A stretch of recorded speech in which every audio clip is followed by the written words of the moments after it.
First of all, I think the business community, I hope everyone knows the business community cares a lot about this issue. There isn't a company that I know of in this country, a major company, who doesn't have K-12 education as a top priority. Many have birth through 5, the Smart Start type of age bracket.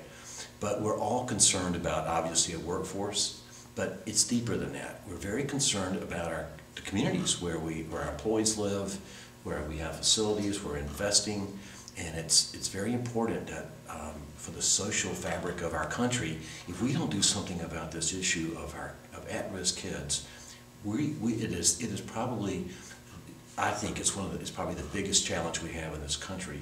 But it all is local. It's very local, and I think the key to what we need to do is to have the business community, and this happens in some good places, have the business community be willing to collaborate and form partnerships with the nonprofit community, like Smart Start, like communities in schools, like other organizations, and the public sector, to make sure that we really have a good strategy in every local community around how we address the issues around these children. Great.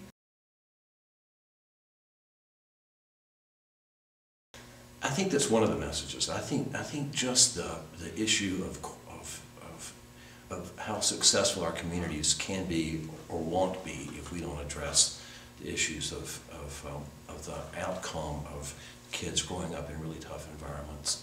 I think from an investment standpoint, it's a lot better to invest in the lives of these children on the front end and get them the support they need. In many cases, you're sort of compensating for what might be missing at home.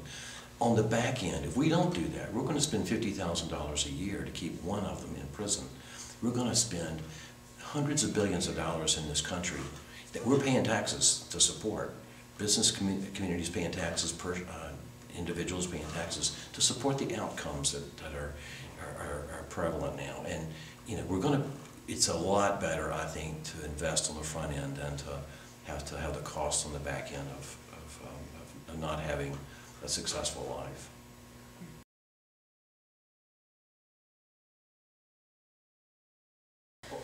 I think one of the keys to getting business support for social issues, but particularly this one, is the knowledge that these businesses care.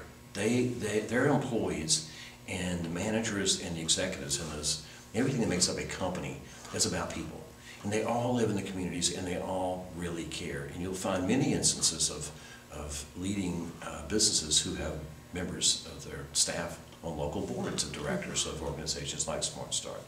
I would sort of use that network of those board members, number one. I would also talk to your local chambers of commerce, because they're concerned about quality of life. They want to make sure they can encourage other companies to move in.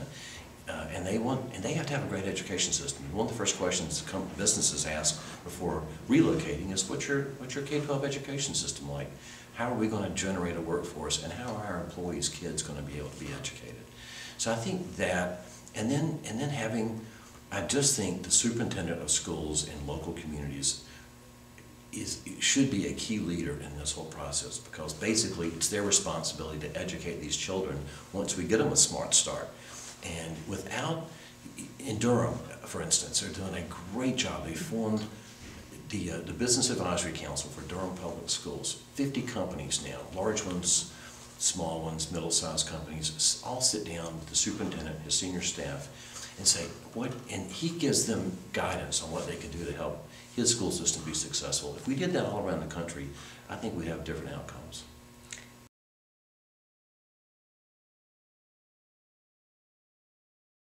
It's really kind of interesting. I got involved in this 20-some years ago, probably through the Durham Chamber of Commerce, chaired the education committee for the Durham Chamber, and I started started participating in meetings, and was lucky enough to be on various boards of nonprofits, and it just was so apparent that home life issues are just totally getting in the way of these kids being successful. But their parents are struggling. They're living in very tough environments. And it really is, it's a trite thing, but it takes a community to raise a child, I think, really is true in this case. And the ability of the business community to come together with the religious community and with other folks, I have seen the success that can have. but not enough success. 20 years ago, we were having the same meetings and having the same discussions that we had then. However, having said that, there are a lot of success stories out there.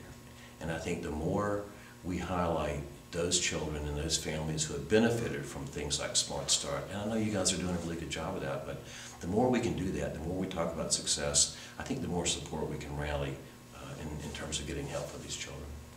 Great, that's it. That was fabulous. That was excellent.